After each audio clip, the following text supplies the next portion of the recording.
வணக்கம். பிகில் படத்தில் நான் நடிக்கிறேங்கிறது எல்லாருக்குமே தெரியும். அதில் நயன்தாராவுக்கு அப்பாங்கிறதும் இளைய தளபதி விஜய்க்கு மாமனாருங்கிறதும் ஊரறிஞ்ச விஷயம். அப்புறம் என்ன பெருசாக பேச போகிறேன்னு கேட்குறீங்களா? ஒன்றும் இல்லைங்க, அதனுடைய ஆடியோ கேசட்டுக்கு போன திகில் அனுபவத்தை தான் உங்களுக்கு சொல்ல போகிறேன். பிகில் ஆடியோ, திகில் அனுபவம். அது என்ன திகில் அனுபவம்? சாய்ராம் காலேஜில் அது எனக்கு சிறப்பு விருந்தினருக்கான டிக்கெட்ஸ் கொடுத்துருந்தாங்க. இங்கேருந்து போனேன்.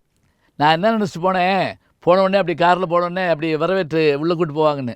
என்ன சரிங்களா, ஏறத்தாழ ஒரு 5000 காருக்கு நடுவில் நான் மாட்டிக்கிட்டேன். ஏற்கனவே 5000 கார் உள்ளே போயிருக்கு. வந்த போலீஸ் அதிகாரிலாம் சொன்னாங்க, பார்த்து போங்க ஐயா, இப்படி போகணும் அப்படின்னு. நான் அங்கே கேட்டுக்கிட்டே இருக்கேன் மேனேஜர்கிட்ட, எப்படி வரணும் என்னன்னு. ஐயா இப்படியெல்லாம் வந்திருக்கேன், நாங்கள் உங்களை வரவேற்க காத்திருக்கோம்னாங்க. அப்புறம் என்னாச்சுன்னா, என் டிரைவர் மணிமாறன் என்ன பண்ணார் சார், டக்குன்னு புதிய வழிகள் கண்டுபிடிக்கிற கொலம்பஸ் மாதிரி அங்கனுக்குள்ளே ஒரு வழியை கண்டுபிடிச்சார். இந்த மலையை சுற்றி பின்பக்கமாக கூடி போகலாம் அப்படின்னு சொல்லி ஒரு 15 கிலோமீட்டர் பின்னாடி சுற்றி போய் கரெக்டாக பின்கேட் வழியாக உள்ளே போயிட்டோம். போன உடனே எல்லாருக்கும் பெரிய மகிழ்ச்சி. நான் முதல்ல அவர் இயக்குனரை பார்த்து ஒரு வணக்கம் சொன்னேன். ரொம்ப மகிழ்ச்சியாக வரவேற்றார். அதே போல் விஜய் சார் எந்திரிச்சு நின்று வரவேற்று ரொம்ப சந்தோஷம், எப்படி வந்தீங்கன்னு கேட்டார். இப்போ அமெரிக்காவுக்கு போகாமல் வந்து சேர்ந்தேன்னு சொன்னீங்க, அமெரிக்காவுக்கு கூட ஈஸியாக போயிடலாம் போட்டிருக்கு, ஆனால் ஆடியோ கேசட் வெளியிட்டு வர்றதுக்கு ரொம்ப கஷ்டமாக இருந்தது, 4.5 மணி நேரம் கழித்து வந்தேன்னு சொன்னேன். பயங்கரமாக சிரிச்சிட்டார். அப்புறம் மேடைக்கு போனேன்.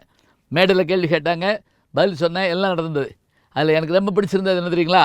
அதில் எல்லாரும் அவங்க மனம் திறந்து பேசுகிறதோடு மட்டும் இல்லைங்க, நம்முடைய இளைய தளபதி விஜய் அவர்கள் அற்புதமான திருக்குறளை சொன்னார். எனக்கு ரொம்ப பெருமையாக இருந்தது.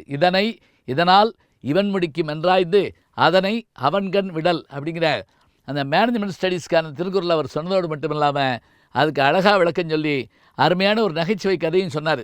அந்த விஷயத்தை கேட்குற போது எனக்கு என்ன பெருமையாக இருந்தது. பேராசிரியர்கள் நாங்கள் ஒரு விஷயத்தை சொல்கிறது வேறங்க, ஆனால் திரைப்படத்துறையில் இருக்கவங்க சொன்னால் என்ன பெருமை. ஒரு உதாரணம் சொல்கிறேன்.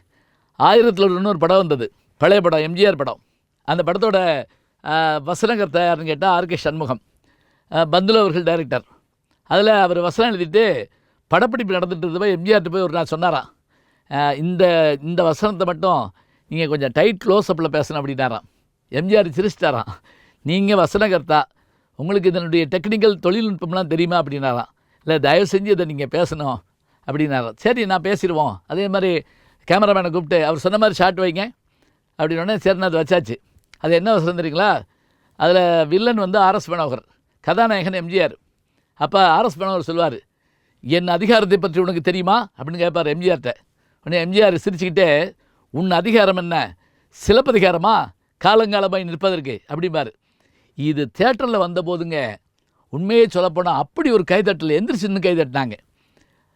படம் இப்போ வெற்றிகரமாக ஓடிக்கிட்டு இருக்கப்ப ஆர்கே சண்முகம் போய் பார்க்க போயிருந்தாராம் எம்ஜிஆர் அவர்களை.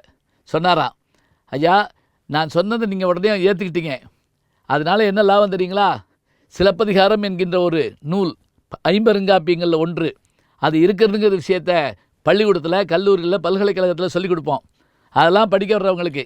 ஆனால் உலகத்தில் இருக்கிற அத்தனை பேருக்கும் சிலப்பதிகாரம் என்ற ஒரு சொல் உங்கள் திருவாயின் மூலமாக, உங்கள் குரல் மூலமாக பதிவாகி போயிருக்கிறது என்றால் அது எத்தனை பேர் சேர்ந்துருக்குன்னு சொன்னேன். எம்ஜிஆர் அப்படி பாராட்டினாரங்க. இப்போ பாருங்கள், அவர் க்ளோஸ்அப்பில் சொன்ன ஒரு வார்த்தை இப்போ நீங்கள் 1001 பார்த்தாலும், உன் அதிகாரம் என்ன, சிலப்பதிகாரமானார். சிலப்பதிகாரம் என்ற ஒரு நூல் இருப்பதை நாம் அறிந்து கொண்டோம். அதுபோல் நம்முடைய இளைய தளபதி விஜய் அவர்கள் இதனால் இவன் முடிக்கும் என்றாய்ந்து அதனை அவன்கண் விடல் என்ற குரலை சொன்னார். உலகம் முழுவதும் இருக்கிற தமிழர்கள் உண்மையாகவே வரவேற்று பெருமை சேர்த்தார்கள். இந்த படத்தினுடைய வெற்றிக்கு இது ஒரு அச்சாரம், ஆதாரம் என்று சொல்லலாம். நிச்சயமாக பெரிய வெற்றியை காண காத்திருக்கின்ற பிகில் படத்தில் நானும் இருக்கிறேன். அந்த படத்தினுடைய ஆடியோ கேசட் வெளியீட்டில் சென்று வந்ததை ஒரு நல்ல அனுபவமாக கருதுகிறேன் என்று சொல்லி, படத்துக்கு வாங்க, குடும்பத்தோடு வாங்க, குதூகலமாக போங்க.